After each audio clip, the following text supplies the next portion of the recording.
বিসমিল্লাহির রহমানির রহিম। আসসালামু আলাইকুম। আমার প্রাণপ্রিয় অষ্টম শ্রেণীর বাংলাদেশ বিশ্ব পরিচয়ের সকল শিক্ষার্থীবৃন্দ, তোমরা সবাই কেমন আছো? আশা নয় বিশ্বাস রাখি তোমরা সবাই ভালো আছো। তোমরা জানো যে বিশ্বজুড়ে একটি মহামারী, করোনা ভাইরাসের যে মহামারী চলছে, এই মহামারী থেকে আমাদেরকে নিজেদেরকে সেফ থাকতে হবে। কারণ মহামারীটা কখন শেষ হবে তা নিশ্চিত করে বলা যাচ্ছে না। সেহেতু আমাদের নিজেদের স্বাস্থ্য সুরক্ষা নিজেদেরকেই করতে হবে। আমরা প্রয়োজনীয় স্বাস্থ্যবিধিগুলো অবশ্যই মেনে চলব এবং আমাদের নিজ নিজ স্বাস্থ্য সুরক্ষা নিজেরা যাতে রক্ষা করে বা মেনটেন করে চলতে পারি, এই আশাবাদ রাখছি। Shimul memorial north school and college কর্তৃক আয়োজিত অষ্টম শ্রেণীর বাংলাদেশ বিশ্ব পরিচয়ে সকল শিক্ষার্থীকে আজকের ক্লাসে স্বাগত।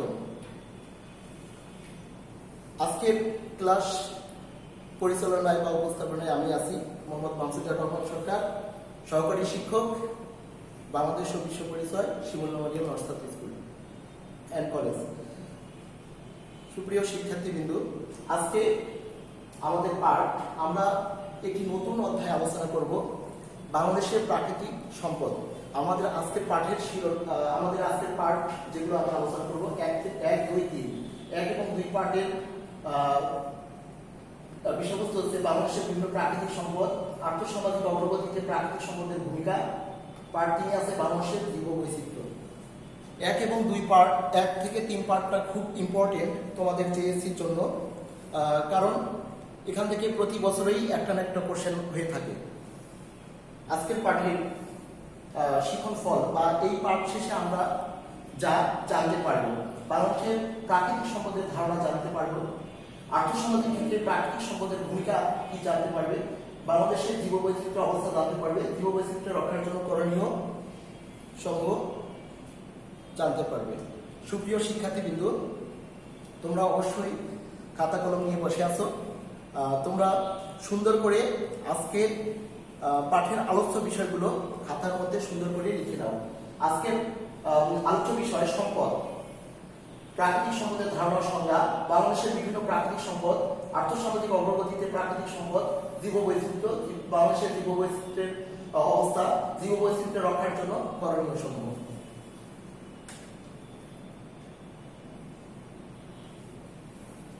শিক্ষার্থীবৃন্দ, প্রথমে আমাদের আলোচ্য বিষয় ছিল সম্পদ।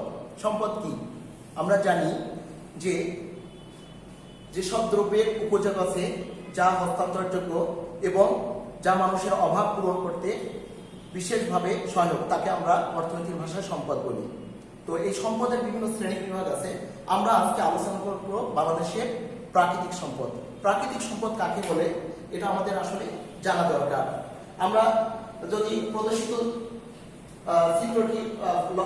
চিত্রগুলো যদি লক্ষ্য করি, আমরা দেখতে পাচ্ছি যে বাংলাদেশ একটি নদীমাতৃক দেশ, নদীর একটা ছবি প্রদর্শিত হয়েছে এবং বাংলাদেশের যদিও সোনা পাওয়া যায় না, কিন্তু সোনাটাও একটা খনিজ সম্পদ। এছাড়া বন একটি প্রাকৃতিক সম্পদ। এরকম আমরা আরো অনেক প্রাকৃতিক সম্পদের উদাহরণ দিতে পারি। শিক্ষার্থীবৃন্দ, আমরা এখন বাংলাদেশের প্রধান প্রধান প্রাকৃতিক সম্পদের বিবরণ বা বর্ণনা বা ব্যাখ্যা জানব। বিশেষ করে আমরা প্রথমেই আসি বাংলাদেশের অন্যতম গুরুত্বপূর্ণ একটি সম্পদ মাটি। মাটি বাংলাদেশের একটি অন্যতম গুরুত্বপূর্ণ প্রাকৃতিক সম্পদ। এদেশের মাটি অত্যন্ত উর্বর। তোমরা জানো যে এই বাংলাদেশের মাটিতে সোনা ফলে। সত্যি, এদেশের মোট ভূমির 10 ভাগের 1 ভাগ পাহাড়ি মাটি। এই পাহাড়ি মাটি বাদ দিয়ে আমাদের যদি ভূপ্রকৃতিগতভাবে আমরা যদি বাংলাদেশকে বিভক্ত করি, তাহলে 3টি ভূপ্রকৃতিগতভাবে আমাদের মাটি বা অঞ্চল ভেদে 3টি গুরুত্বপূর্ণ অঞ্চল পাওয়া যায়। একটা হলো পাহাড়ি অঞ্চল, প্রাচীন যুগের পাহাড়ি অঞ্চল, আর একটা হচ্ছে প্লাইস্টোসিন কালে সোপান বা চত্বরভূমি, আর বাকি 80% ভূমি হলো প্লাবন অতি সাম্প্রতিককালে প্লাবন সমভূমি। অর্থাৎ আমাদের বাংলাদেশের মাটি অত্যন্ত প্লেন ল্যান্ড বা সমভূমি বেশি। নদ নদী, তোমরা জানো যে আমাদের মাটি এই জন্য গুরুত্বপূর্ণ কেন, আমাদের দেশের মাটিতে বর্তমানে 3টি করে ফসল উৎপাদন করা যাচ্ছে এবং এদেশের মাটি অত্যন্ত উর্বর হয়, যা কৃষি কাজের জন্য বেশি উপযোগী এবং এজন্য আমাদের অর্থনীতির মূল ভিত্তি হলো কৃষি। এরপরে আসি নদ নদী। তোমরা জানো যে বাংলাদেশ একটি নদীমাতৃক দেশ। এদেশের বুক চিরে 700টিরও বেশি নদী প্রবাহিত। তো এই নদীমাতৃক দেশ হওয়ার কারণে বাংলাদেশের প্রধান প্রধান নদীগুলো হচ্ছে, দেখো, পদ্মা, মেঘনা, যমুনা, ব্রহ্মপুত্র, কর্ণফুলী, মাতামুহুরী, সাঙ্গু, ইছামতি, এছাড়াও আরো অনেক নদী। তো এই নদ নদীগুলো আমাদের গুরুত্বপূর্ণ প্রাকৃতিক সম্পদ। কেন? নদীর পানিতে আমরা দেখতে পাচ্ছি এদেশের 75% বাণিজ্য, আমদানি রপ্তানি বাণিজ্য নৌপথে পরিচালিত হয়। এটা একটা গুরুত্বপূর্ণ ফ্যাক্টর। এছাড়াও আমরা জানি যে বাংলাদেশের যেহেতু নদীমাতৃক দেশ, যোগাযোগ ক্ষেত্রে প্রাচীন কাল থেকে নদীপথকে ব্যবহার করে একটা সহজ যোগাযোগ, সংক্ষিপ্ত যোগাযোগ পথ তৈরি হয়েছে এবং এদেশের নৌপথকে কেন্দ্র করে আমদানি রপ্তানি সহজ হয়েছে এবং নদীর পানিকে আমরা সেচ কাজে ব্যবহার করতে পারছি। এটা খুবই গুরুত্বপূর্ণ একটা বিষয়। তারপরে আরেকটা বিষয় হচ্ছে, নদীতে আমরা প্রচুর মাছ পাই। নদী থেকে প্রাপ্ত মাছগুলো, আমাদের নদী এবং সামুদ্রিক মাছগুলো আমরা দুই ভাগে ভাগ করতে পারি, একটা স্বাদু পানির মাছ, একটা হলো মিঠা পানির মাছ। এছাড়াও আমরা দেখো এই নদ নদী বিধৌত অঞ্চল জন্য আমাদের বাংলাদেশ এখন মৎস্য সম্পদে অনেক এগিয়ে।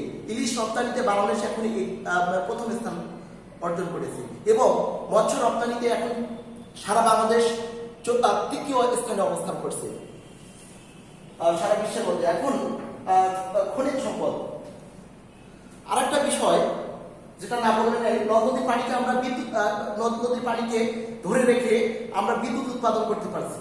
এটা আমাদের অর্থনীতিতে ব্যাপক ভূমিকা রাখে। তাহলে আমরা নদীর উপকারিতা অনেক বলে পেলাম। আমরা নদীর পানিকে ব্যবহার করতে পারছি সেচ কাজে, নদীর নৌপথ দিয়ে আমরা আমদানি রপ্তানি করতে পারছি, নদীর পানিকে কেন্দ্র করে আমরা বিদ্যুৎ উৎপাদন করেছি। তোমরা জানো যে কর্ণফুলী নদী, বিশেষ করে কাপ্তাই জলবিদ্যুৎ প্রকল্প বাংলাদেশের একটা অন্যতম উদাহরণ। এছাড়াও খনিজ সম্পদ কাকে বলবো? খনি থেকে প্রাপ্ত সম্পদকে বলা হচ্ছে খনিজ সম্পদ। বাংলাদেশ খনিজ সম্পদ তেমন একটা স্বয়ংসম্পূর্ণ নয়, কেননা আমাদের এখনো যেহেতু বিজ্ঞান আমাদের এখনো সেভাবে এগিয়ে যায়নি। আমরা এখনো বিজ্ঞানের যে দিকগুলো, বৈজ্ঞানিক যে গবেষণা, সেগুলো এখনো আমাদের বাংলাদেশি গবেষকরা সেভাবে সম্পন্ন করতে পারেনি।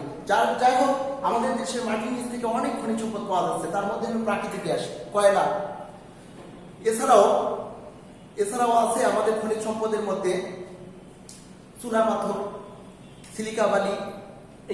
এছাড়াও এগুলো গুরুত্বপূর্ণ খনিজ সম্পদের মধ্যে বর্তমানে আরো আছে প্রাকৃতিক গ্যাস ছাড়াও সামান্য পরিমাণ খনিজ তেল পাওয়া গেছে। তো এই খনিজ সম্পদ গুলো কি কাজে ব্যবহার করা হয় এটা আমরা জানি যে সাধারণত কয়লা বাংলাদেশের অন্যতম গুরুত্বপূর্ণ খনিজ সম্পদ। কয়লা আমরা মূলত রাস্তার কাজে ব্যবহার করতে পারি, কয়লাকে আমরা জ্বালানি হিসেবে ব্যবহার করতে পারি, প্রাকৃতিক গ্যাস আমরা জ্বালানি হিসেবে ব্যবহার করতে পারি, সিমেন্ট তৈরিতে এবং সার কারখানায় প্রচুর পরিমাণে প্রাকৃতিক গ্যাস ব্যবহৃত হচ্ছে। বাংলাদেশের 1 নম্বর গুরুত্বপূর্ণ খনিজ সম্পদ হচ্ছে প্রাকৃতিক গ্যাস। এছাড়াও সিলিকা বালি, আমরা জানো ইউরেনিয়াম সমৃদ্ধ খনিজ, ইউরেনিয়াম সমৃদ্ধ একটা খনিজ পদার্থ পাওয়া গেছে বা বালি পাওয়া গেছে উন্নত মানের, যেটা কক্সবাজার পাওয়া গেছে এবং মৌলভীবাজারে কুলাউড়ায়। এই বালিটা অত্যন্ত গুরুত্বপূর্ণ এবং খুবই বিভিন্ন শিল্পে এটা ব্যবহার করা যায় এই বালিটা।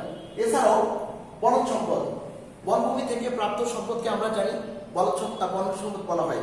বাংলাদেশের বনজ সম্পদের স্বয়ংসম্পূর্ণ নয়, কেননা আমরা জানি যে কোনো দেশের মোট আয়তনের 25% বনভূমি থাকা দরকার, কিন্তু অত্যন্ত দুঃখের বিষয়, অত্যন্ত পরিতাপের বিষয়, বর্তমানে আমাদের এই বনজ সম্পদের পরিমাণ 16% এবং আমাদের দেশের বনজ সম্পদের প্রতি বর্গ কিলোমিটার যদি আমরা হিসাবে 24,938 বর্গ কিলোমিটার বনজ সম্পদ এলাকা চিহ্নিত হয়েছে। বনভূমিকে বাংলাদেশের 3টা ভাগে ভাগ করা যায়। একটা বলি যে ক্রান্তীয় চিরহরিৎ বনভূমি, একটা হচ্ছে ক্রান্তীয় পাতাঝরা বনভূমি, ম্যানগ্রোভ বা সুন্দরবন। এই 3টা বনজ সম্পদ, এই 3টা এলাকা থেকে বন থেকে আমরা প্রচুর মধু, কাঠ, মোম, এছাড়াও ভেষজ উদ্ভিদ এবং বিভিন্ন শিল্পের কাঁচামাল আমরা পেয়ে থাকি এবং আমরা জ্বালানি হিসেবে বনজ সম্পদকেও ব্যবহার করতে পারি। বনজ সম্পদ দিয়ে আমরা বিভিন্ন সামাজিক প্রতিষ্ঠান নির্মাণ করতে পারছি, বিশেষ করে তোমার জন্য বনের কাঠ থেকে স্কুল কলেজ এর বেঞ্চ, বিভিন্ন আসবাবপত্র এটা তৈরি করা হচ্ছে। সো বাংলাদেশের বনজ সম্পদ আজকে হুমকির মুখে, এটা আমাদেরকে এদিকে বিশেষভাবে যত্ন নেওয়া দরকার। মৎস্য সম্পদ, আমরা শুরুতে বলেছি যে আমাদের দেশটা নদীমাতৃক দেশ, নদীমাতৃক, এবং আমাদের দেশটা ভৌগোলিকভাবে বদ্বীপ হওয়ার কারণে আমাদের বাংলাদেশে একদিকে রয়েছে বঙ্গোপসাগরের মতো নীল জলরাশি। তোমরা জানো বঙ্গোপসাগরটা হলো ভারত মহাসাগরের একটা উত্তর দিকের অংশ। এই বঙ্গোপসাগরে কয়েকশো প্রজাতির চিংড়িও পাওয়া যায় এবং বিভিন্ন ধরনের সামুদ্রিক মাছ পাওয়া যাচ্ছে, এবং মৎস্য সম্পদের বিশাল ভান্ডার হলো এই বঙ্গোপসাগর। এছাড়াও আমাদের অভ্যন্তরে আমাদের বাংলাদেশের মৎস্য সম্পদকে আমরা দুই ভাগে ভাগ করতে পারি। নাম্বার 1, একটা সামুদ্রিক মৎস্য, আর একটা হচ্ছে মিঠা পানির মৎস্য। সামুদ্রিক মৎস্য বলতে আমরা আমাদের একমাত্র উৎস হিসাবে বঙ্গোপসাগরকে বুঝে থাকি। অন্যদিকে মিঠা পানির মৎস্য বলতে আমরা মূলত নদী, খাল, বিল, হাওর, বাওর, পুকুর, ঝিল এগুলোকে বুঝে থাকি। তাহলে সামুদ্রিক মৎস্যকে এগুলোকে আমরা দুই ভাগে ভাগ করতে পারি। একটা হচ্ছে মানে আমাদের টোটালি আমরা মৎস্য সম্পর্কে দুই ভাগে ভাগ করতে পারি, একটা সামুদ্রিক মৎস্য আর একটা হচ্ছে মিঠা পানির মৎস্য। সামুদ্রিক মৎস্যের মধ্যে যেমন কোরাল, ছুরি, লইঠা, রূপচাঁদা, ইলিশ, এছাড়াও বিভিন্ন ধরনের সামুদ্রিক মাছ, চিংড়ি, এগুলো হচ্ছে সামুদ্রিক মৎস্য। মিঠা পানির মৎস্য বলতে আমাদের পুকুর, নদী, নালা, খাল, বিল, এছাড়াও এখন বাণিজ্যিকভাবে আমাদের মৎস্য কার্প জাতীয় মাছ চাষ করা হয়। তোমরা জানো যে ইলিশ রপ্তানিতে বাংলাদেশ প্রথম এবং মৎস্য সম্পদের 3য় স্থান অধিকার করেছে। তো মৎস্য সম্পদের মধ্য দিয়ে আমরা বৈদেশিক মুদ্রা অর্জন করতে পারছি, মৎস্য সম্পদের মধ্যে আমরা আমিষের অভাব পূরণ করতে পারছি। প্রাণী সম্পদ আমরা জানি যে আমাদের বাংলাদেশ যেহেতু কৃষি ভিত্তিক একটি দেশ এবং গ্রাম ভিত্তিক একটি দেশ, সমতল ভূমির একটি দেশ, সো এখানে আমাদের প্রাণী আমিষের মধ্যে 3 প্রকার প্রাণী আমিষ পাওয়া যায়। একটা হচ্ছে গবাদি, আরেকটা হচ্ছে হাঁস মুরগি, আরেকটা হচ্ছে মৎস্য। এই 3 প্রকার প্রাণীজ আমিষ আমরা পাই। তো প্রাণীজ আমিষ কি? প্রাণীর দেহ থেকে যে আমিষটা আসে সেটাই হলো প্রাণীজ আমিষ। প্রাণীজ আমিষ কয় প্রকার? 3 প্রকার আমরা জানলাম। প্রথমে আসবে গবাদি পশু থেকে, যেমন হাঁস, মুরগি, গরু, ছাগল, এছাড়া পোল্ট্রি শিল্প থেকে আমরা আমাদের আমিষ আসে। এছাড়া একটা মৎস্য থেকে আমরা প্রাণীজ আমিষ পেয়ে থাকি। এছাড়াও সমুদ্র সম্পদ, সমুদ্র একটা সম্পদ, কারণ ইদানিং কালে গবেষকরা ব্লু নীল ইকোনমি অর্থাৎ ব্লু ইকোনমি নামে একটি নতুন ধারণা চালু করেছে। ব্লু ইকোনমিটা কি? এখন বিশেষজ্ঞরা বা বিজ্ঞানীরা চেষ্টা করেছেন সমুদ্রকে কিভাবে সম্পদে রূপান্তর করে সেই সম্পদকে আমরা মানব কল্যাণে ব্যবহার করতে পারি। তো আমরা জানি যে আমাদের বাংলাদেশে একটি সাগর আছে, সেটার নাম বঙ্গোপসাগর, এবং এটা ভারত মহাসাগরের উত্তর দিকে একটা প্রশস্ততম অংশ। এই বঙ্গোপসাগর রয়েছে বিশাল মৎস্য ভান্ডার, এবং বঙ্গোপসাগরের যে পানি সেটা কিন্তু লবণ তৈরি করা যাচ্ছে, এবং এছাড়াও বঙ্গোপসাগরকে কেন্দ্র করে অনেকগুলো সমুদ্র বন্দর গড়ে উঠেছে। আমরা জানি বাংলাদেশে 3টি গুরুত্বপূর্ণ আন্তর্জাতিক মানের সমুদ্র বন্দর রয়েছে। একটা হলো মংলা, যেটা বাগেরহাট জেলায় অবস্থিত, চট্টগ্রাম, আর একটা হচ্ছে পায়রা, পটুয়াখালী জেলায় অবস্থিত। এই 3টা সমুদ্র বন্দর আমাদের আমদানি রপ্তানি থেকে শুরু করে ব্যাপক অর্থনীতিতে অবদান রাখছে। এছাড়াও সমুদ্রের পানি থেকে আমরা লবণ উৎপাদন করতে পারছি। এছাড়াও সমুদ্রের নিচে প্রচুর পরিমাণে গ্যাস আছে। তোমরা জানো যে বাংলাদেশের একমাত্র সামুদ্রিক গ্যাস ক্ষেত্র সাঙ্গু, যেটা কিন্তু সমুদ্রের সংলগ্ন এলাকায় আছে। সাঙ্গু গ্যাস ক্ষেত্র থেকে প্রচুর পরিমাণে গ্যাস উত্তোলন করা হচ্ছে। তো আমরা বাংলাদেশের এই প্রাকৃতিক সম্পদগুলো এভাবে আমরা যখন লিখবো তখন এইভাবে বর্ণনা করে লিখবো। এখন আর্থসামাজিক উন্নতিতে প্রাকৃতিক সম্পদের ভূমিকা, পার্ট 2। আমরা জানি সম্পদ, মানুষ তার অভাব মোচনের জন্য যা কিছু ব্যবহার করে, যার উপযোগগুলো নিঃশেষ করতে পারে, সেটাই হলো সম্পদ। সম্পদের 4টা বৈশিষ্ট্য থাকলে আমরা যে কোনো দ্রব্যকে আমরা সম্পদ বলতে পারি। নাম্বার 1, উপযোগ থাকতে হবে, অপ্রাচুর্যতা থাকতে হবে, হস্তান্তর যোগ্যতা থাকতে হবে, এবং বাহ্যিকতা সেটা দৃশ্যমান হতে হবে। তবে কোশ্চেন করতে পারো যে স্যার, মানুষের জ্ঞান বা প্রতিভা এটাও তো দেখা যায়, এটা তো দৃশ্যমান না, তাহলে কি এটা কি সম্পদ নয়? অবশ্যই মানুষের জ্ঞানকেও আমরা একান্ত ব্যক্তিগত সম্পদ হিসেবে বলতে পারবো। তো আমাদের এই প্রাচীনকাল থেকে মধ্যযুগ পর্যন্ত মানুষ প্রাকৃতিক সম্পদের উপর সম্পূর্ণরূপে নির্ভরশীল ছিল। এখনো আমরা আজকে 21শ শতাব্দীর প্রায় প্রথমার্ধে দাঁড়িয়ে অবস্থান করছি, আর সেখানেও কিন্তু আমরা পুরোপুরি এখনো মানে অনেকাংশে অনেক ক্ষেত্রে আমরা প্রাকৃতিক সম্পদের উপর নির্ভরশীল। কারণ মানুষ কি করেছে, এই প্রাকৃতিক সম্পদকে কেন্দ্র করে আমদানি রপ্তানি, ভোগ, বন্টন, বিনিয়োগ এগুলো অবস্থা সচল করেছে। সভ্যতা করে করেছে, বাড়িঘর নির্মাণ করেছে, আধুনিক সমাজ ব্যবস্থা, জীবন ব্যবস্থা গড়ে উঠেছে। তো এই প্রাকৃতিক সম্পদেরকে কেন্দ্র করে আজকে আমাদের সভ্যতা, মানব সভ্যতার অগ্রযাত্রা সাধিত হয়েছে। আর্থসামাজিক উন্নয়ন বলতে কি বলতো? অর্থনৈতিক এবং সামাজিক। আর্থ বলতে এখানে অর্থনৈতিক ক্ষেত্রকে বোঝাইছে, আর সামাজিক বলতে সামাজিক ক্ষেত্রে এই সম্পদগুলো কি অবদান রাখছে সেটাকে বোঝানো হয়েছে। বাংলাদেশের অর্থনীতিতে উন্নতিতে বা বাংলাদেশের আর্থিক উন্নতি বা সামাজিক উন্নতিতে প্রাকৃতিক সম্পদের ভূমিকা আমি যদি বলি এক কথায় শেষ করা যাবে না। এমন কোনো দিক নেই যেখানে প্রাকৃতিক সম্পদের কোনো অবদান আমরা দেখতে পাই না। প্রত্যেকটা ক্ষেত্রে প্রাকৃতিক সম্পদের অবদান লক্ষ্য করা যায়। প্রথমে আসি উৎপাদন ও কর্মসংস্থান বৃদ্ধি। আজকে দেখো আমরা বিভিন্ন প্রাকৃতিক সম্পদ, যেমন বনজ সম্পদ বলতে পারি, আমরা কৃষি সম্পদ বলতে পারি, এছাড়াও মৎস্য সম্পদ বলতে পারি। সেখানে কিন্তু অনেক লোক উৎপাদন কাজে, উৎপাদন কি? মানুষ উৎপাদন একটা প্রক্রিয়া, যে প্রক্রিয়ার মাধ্যমে একটা দ্রব্যকে নতুন একটা দ্রব্যে পরিণত করার প্রক্রিয়াটাই হলো উৎপাদন। তো এই উৎপাদন প্রক্রিয়ায় অনেক মানুষ কর্মরত আছে, নিয়োজিত আছে, ফলে আমাদের জনগণের কর্মসংস্থান বৃদ্ধি পাচ্ছে। যেমন আমরা মৎস্য সম্পদ, তারপরে কৃষি সম্পদ, এছাড়াও বনজ সম্পদ, বিভিন্ন যে সম্পদগুলো বিবরণ করে প্রত্যেকটা সেক্টরে আমাদের কর্মসংস্থান, অনেক লোক সেখানে চাকরি করছে, সেবা দিচ্ছে, যেটা আমাদের বাংলাদেশের উন্নতির ক্ষেত্রে, উন্নয়নের ক্ষেত্রে ব্যাপক অবদান আছে। সুষম খাদ্যের অভাব পূরণ। আমরা জানি যে সুষম খাদ্যের বলতে আমরা সাধারণত 6টি খাদ্যের উপাদান সম্পূর্ণ খাদ্যকে সুষম খাদ্য বলতে পারি। বিশেষ করে আমরা জানি সুষম খাদ্যের অভাব পূরণে আমাদের এই প্রাকৃতিক সম্পদ গুরুত্বপূর্ণ ভূমিকা পালন করে। যেমন আমরা মাছের কথাই বলি, আমরা প্রাণী আমিষের কথা বলতে পারি, এছাড়াও আমরা গবাদি পশু থেকে আমরা দুধ পাচ্ছি, ডিম পাচ্ছি, মাংস পাচ্ছি। এছাড়াও বিভিন্ন ধরনের এরকম সুষম খাদ্যের অভাব পূরণ, এবং বনের গাছপালা থেকে আমরা ফলমূল পাচ্ছি, যেটা আমাদের সুষম খাদ্যের অভাব পূরণ করছে। তাহলে দেখো প্রত্যেকটা ক্ষেত্রে আমাদের প্রাকৃতিক সম্পদ ব্যাপক ভূমিকা রাখছে। শিল্পের উন্নয়ন ও ব্যবসা প্রসার। আজকে দেখেন, আজকে আমরা পোশাকটা পরিধান করছি, আজকে যে আমরা লিখছি, এগুলো কিন্তু শিল্পের কাঁচামালের জন্য প্রাকৃতিক সম্পদের উপর নির্ভরশীল। আমরা যদি লক্ষ্য করি, পাট একটা প্রকৃতির উপাদান। পাট থেকে যে তন্তু বা আঁশ, সেখান থেকে আমরা বস্তা, ব্যাগ, যেটা শিল্পের কাঁচামাল হিসেবে ব্যবহৃত করতে পারি। এছাড়া বিভিন্ন বনজ সম্পদ, সেটা আমরা ওষুধ শিল্পের কাঁচামাল হিসেবে ব্যবহার করতে পারি। এছাড়াও আমরা শিল্পের কাঁচামাল বলতে আমরা বিভিন্ন উপাদানগুলো, বিভিন্ন প্রাকৃতিক সম্পদগুলো আমরা বিভিন্ন শিল্পে ব্যবহার করতে পারছি।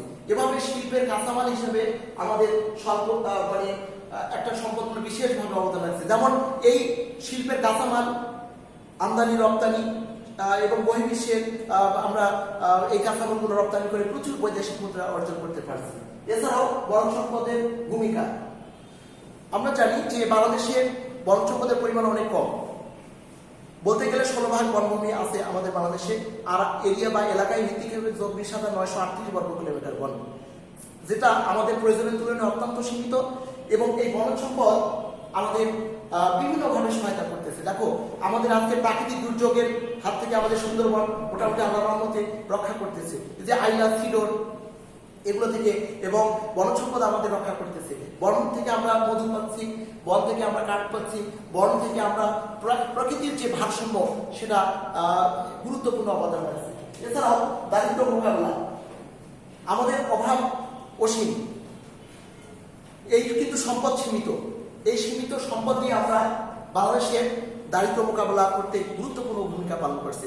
অনেকেই আমরা উল্লেখ করেছি যে কর্মসংস্থান, আত্মকর্মসংস্থান, তারপরে বৈদেশিক মুদ্রা, এগুলো দিয়ে আমাদের অভাব পূরণ করতে পারছি, দারিদ্র মোকাবেলা করতে পারছি। বেকারত্ব দূর। আমরা জানি বেকারত্বটা কি, এই ধারণাটা পরিষ্কার করা যায়। সাধারণত কর্মহীনতাকেই বেকার বলে। যখন একজন লোক প্রচলিত মজুরির ভিত্তিতে কোনো কাজ করতে চায় অথচ কাজ পায় না, সে অবস্থাকে বলা হয় বেকার। আর এই বেকারত্ব দূর। আমাদের দেশে লক্ষ লক্ষ তরুণী আজকে বেকারত্বভাবে জীবনযাপন করছে। সো আমরা যদি প্রাকৃতিক সম্পদকে সঠিকভাবে, সুষ্ঠুভাবে যদি আমরা বর্ণন করতে পারি, আমরা যদি এগুলো ব্যবহার করতে পারি, তাহলে অনেক কর্মসংস্থান তৈরি হবে এবং আমাদের দেশে বেকারত্বের যে একটা সংকট সেটা দূর হয়ে যাবে। জীবনযাত্রার মান বৃদ্ধি। আমরা আজকে আমরা একবিংশ শতাব্দীর একটা বিশ্বায়নের যুগে অবস্থান করছি। এখানে উন্নত দেশগুলো যেভাবে প্রাকৃতিক সম্পদ নয়, একবার শিল্পভিত্তিক অর্থনীতি গড়ে তুলে তারা যে জীবনযাত্রা মানের উন্নয়ন ঘটাতে সক্ষম হয়েছে, কিন্তু আমরা এখনো কিন্তু প্রাকৃতিক সম্পদের উপর নির্ভরশীল থেকেছি এবং আমরা কিন্তু আমাদের সেই অবস্থান থেকে প্রাকৃতিক সম্পদগুলোকে কেন্দ্র করে আমাদের জীবনযাত্রার মান আরো উন্নয়ন করতে পারি। সুপ্রিয় শিক্ষার্থীবৃন্দ, আমাদের এবার 3 পার্টের আলোচ্য বিষয় হচ্ছে বাংলাদেশের জীববৈচিত্র্য, যেটা খুব ভেরি ইম্পর্টেন্ট তোমাদের জন্য। এটা সাধারণত প্রয়োগমূলক এরকম কোশ্চেন হয়, বাংলাদেশের জীববৈচিত্র্য কি, এটা আসলে আমাদের জানা দরকার। জীবরা যে নিয়মে, যে পরিবেশে, প্রকৃতির সাথে বেড়ে ওঠে তাকে বলা হয় জীববৈচিত্র্য, সংক্ষেপে বলা হয়। অর্থাৎ সংক্ষেপে যদি আমরা যদি জীববৈচিত্র্যের ধারণাটা দেই, যে আমরা জানি আমাদের এই বিশাল জগৎ আছে, এই বিশাল জগতে বিভিন্ন ধরনের প্রাণী, উদ্ভিদ, জীব বসবাস।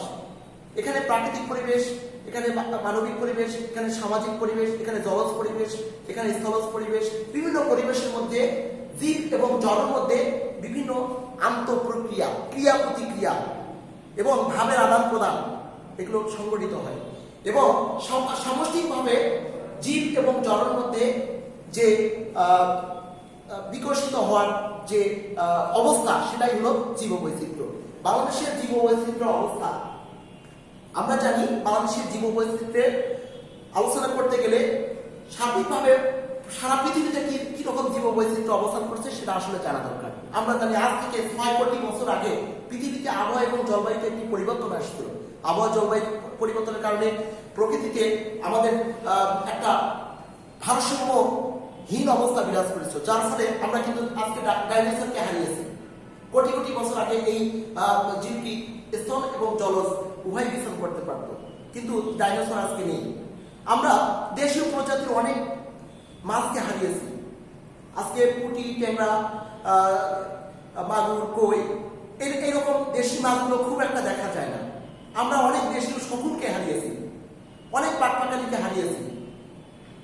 যে ধানের দেশ, গানের দেশ, পশু পাখির দেশ বাংলাদেশ, সেটা কিন্তু এখন জীববৈচিত্র্য এখন হুমকি স্বরূপ। কেন? এই জীববৈচিত্র্য হুমকি পেছনে রয়েছে আমাদের জনসংখ্যা বৃদ্ধি এবং জলবায়ু পরিবর্তন। এই জনসংখ্যা বৃদ্ধি এবং জলবায়ু পরিবর্তন এবং অপরিকল্পিত নগরের, বিশেষ করে সিএফসির ব্যবহার, ক্লোরোফ্লোরোকার্বন বা গ্রিন হাউস গ্যাসগুলোর যে ব্যবহার, অতিমাত্রায় ব্যবহার, এগুলো আমাদের জীববৈচিত্র্যকে মারাত্মকভাবে হুমকির মুখে ফেলে দিচ্ছে। তো এই জীববৈচিত্র্য এভাবে চলতে থাকলে আমাদের হয়তোবা কোনো এক সময় আগামীতে আমাদের মানব সভ্যতার অস্তিত্ব বিলীন হয়ে যাবে। কেননা তোমরা জানো, জীব এবং জলের মধ্যে একটা শিকল বা শৃঙ্খল কাজ করে। তোমরা বিজ্ঞানে পড়েছো যে একটি পুকুরের বাস্তুসংস্থান, একটা উদাহরণ দেই, একটি পুকুরের যদি বাস্তুসংস্থান এর কথা চিন্তা করো, সেখানে একটা মাছ আছে, ব্যাঙ আছে, ফাইটোপ্লাঙ্কটন আছে, জুওপ্লাঙ্কটন আছে। কোনো কারণে যদি আমরা পুকুরটাকে ভরাট করে ফেলি, তাহলে ওখানকার যে জীববৈচিত্র্য সেটা হুমকির মুখে পড়ে যাবে। ঠিক তাই আমাদের বাংলাদেশেও কিন্তু জীবন বৈচিত্র্য অবস্থা খুবই সংকটপূর্ণ। শুধু বাংলাদেশ নয়, আজকে সারা বিশ্বে পৃথিবী জুড়ে আজকে নদীনালা অপরিকল্পিত নগরী ঘরে উঠেছে, নদীনালা ভরাট করা হচ্ছে, আবাদি জমি, বন জঙ্গল সাফ করা হচ্ছে, গাছপালা উজাড় করা হচ্ছে, বন জঙ্গল উজাড় করা হচ্ছে, যেগুলো আমাদের জীববৈচিত্র্যের জন্য মারাত্মক হুমকি স্বরূপ। তো এই অবস্থায় এটা একটা সংকটকালীন সময়ে আমাদের জীববৈচিত্র্যকে রক্ষা করা দরকার, তাই নয় কি?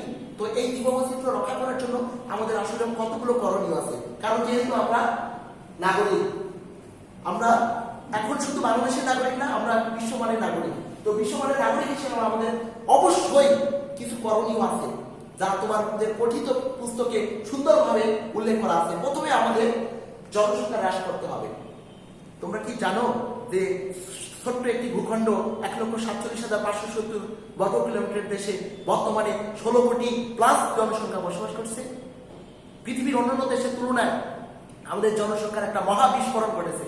পৃথিবীর সবচেয়ে ঘনবসতিপূর্ণ দেশ হিসেবে বাংলাদেশকে আমরা উদাহরণ হিসেবে তুলতে পারি। তো এই জনসংখ্যা ফলে অনেক কুফল আছে। জনসংখ্যা বৃদ্ধির ফলে জীববৈচিত্র্য হুমকি হবে, এটা তার একটা উদাহরণ। তারপরে আবাদি জমির শব্দ ব্যবহার, আমাদের আবাদি জমি বিশেষ করে ধানি জমিগুলোকে রক্ষা করতে হবে। এই আবাদি জমিগুলো সঠিক ব্যবহার করতে হবে, কীটনাশকের ব্যবহারে সচেতনতা। আমরা এখন হাইব্রিড বা উন্নত বা ফসল বা তরি তরকারি বা সবজি এগুলা আমরা সহজে পাওয়ার জন্য আমরা বিভিন্ন পেস্টিসাইড বা কীটনাশক ব্যবহার করছি, যেটা আমাদের জীববৈচিত্র্যকে ধ্বংস করে দিচ্ছে। নদীর কীটনাশক ব্যবহারে আমাদের সচেতন হতে হবে এবং জৈব সার, রাসায়নিক সারের পরিবর্তে আমাদের জৈব সার ব্যবহার করা যেতে পারে। নদীর সঠিক গতিপথ বজায় রাখা। আজকে আমাদের দেখো ঢাকার কথা, বালি নদী ভরাট হয়ে যাচ্ছে, বুড়িগঙ্গা, তুরাগ। আজকে ভূমিদস্যুরা বা নদী দস্যুরা কি করছে, নদী শাসনের নামে লুটপাট করে অপরিকল্পিত বস্তি এলাকা বা ঘর বাড়ি, শিল্প কারখানা, ইন্ডাস্ট্রিজ গড়ে তুলছে, যেটা কোনোভাবেই কাম্য নয়। তাই নদীর গতিপথ ঠিক রাখার জন্য আমাদেরকে পরিবেশগত যে আইন আছে সেটা মেনে চলতে হবে। দারিদ্রতা মোকাবেলা করতে হবে, কারণ অভাবের স্বভাব নষ্ট। আমাদের বাংলাদেশের লোকেরা খুব দারিদ্রতার সীমার নিচে বসবাস করছে, যার ফলে আমাদের দরিদ্র লোকেরা কিছু না বুঝে অভাবে তারা বনে কাঠ কেটে গাছপালা কেটে সাবার করে দেয়। এছাড়াও প্রাকৃতিক সম্পদগুলোর বিনষ্ট করতে তারা সবচেয়ে বেশি পারদর্শিতা দেখায়। তো দারিদ্রতা মোকাবেলা করা আমাদের এখন সময়ের দাবি। জলাধার পুকুর ভরাট না করা। আমরা দেখেছি আশেপাশে অনেক জলাধার এক সময় ছিল, পুকুর ছিল, সেগুলো এখন ভরাট করে বাড়িঘর তৈরি হচ্ছে, যেটা আমাদের কাম্য নয়। জনগণকে সচেতন করা, সব কথা সবচেয়ে বড় কাজ হলো জনগণকে সচেতন করা। জনগণকে সচেতন করতে পারলে আমাদের সকল সমস্যা সলভ হবে। যে কিভাবে আমরা সচেতন করব? গণমাধ্যম, রেডিও, টেলিভিশন, প্রচার মাধ্যম, সামাজিক যোগাযোগ মাধ্যম, এভাবে আমরা। তবে মনে রাখতে হবে আমাদের বাংলাদেশের জীববৈচিত্র্য সবচেয়ে হুমকির মুখে আছে। এটা জোর দিয়ে আমাদেরকে বুঝিয়ে আমাদেরকে সকলকে একেবারে সর্বস্তরের নাগরিকদেরকে সারা বিশ্বব্যাপী যেহেতু এটা একটা সংকট, এই জন্য সকলকে আমাদেরকে একযোগে কাজ করতে হবে। শিক্ষার্থীবৃন্দ, আজকে মূল্যায়ন করি প্রাকৃতিক সম্পদ কাকে বলে। এটা আমরা জানি যে প্রকৃতি থেকে প্রাপ্ত সম্পদটাকে বলা হচ্ছে প্রাকৃতিক সম্পদ। জীববৈচিত্র্য কাকে বলে? জীবরা যে নিয়মে বেড়ে ওঠে, জীবদের স্বাভাবিকভাবে বেড়ে ওঠার নিয়মকেই বলা হচ্ছে জীববৈচিত্র্য। এছাড়া দেশে কত অংশ ভূমি পাহাড়ি এলাকা? 10 ভাগের 1 অংশ ভূমি পাহাড়ি এলাকা বলে বিবেচিত। বন সম্পদ কাকে বলে? বনভূমি থেকে প্রাপ্ত সম্পদকে বন সম্পদ বলে। সুপ্রিয় শিক্ষার্থীবৃন্দ, আগামী দিন তোমার ক্লাস 2 অধ্যায় 12 বাংলাদেশের প্রাকৃতিক সম্পদ পাঠ 4 থেকে 5 উক্ত পাঠগুলো বসানো ভালোভাবে চর্চা করবে। তো আজ আর নয়, তোমরা ভালো থেকো এবং আমাদের ক্লাসগুলো সাবস্ক্রাইব করো। পরিশেষে তোমাদেরকে আবার সালাম জানিয়ে বাংলাদেশ বিশ্ব পরিচয়ের এই ক্লাস থেকে বিদায় নিচ্ছি। আসসালামু আলাইকুম রহমতুল্লাহি ওয়া বারাকাতুহু।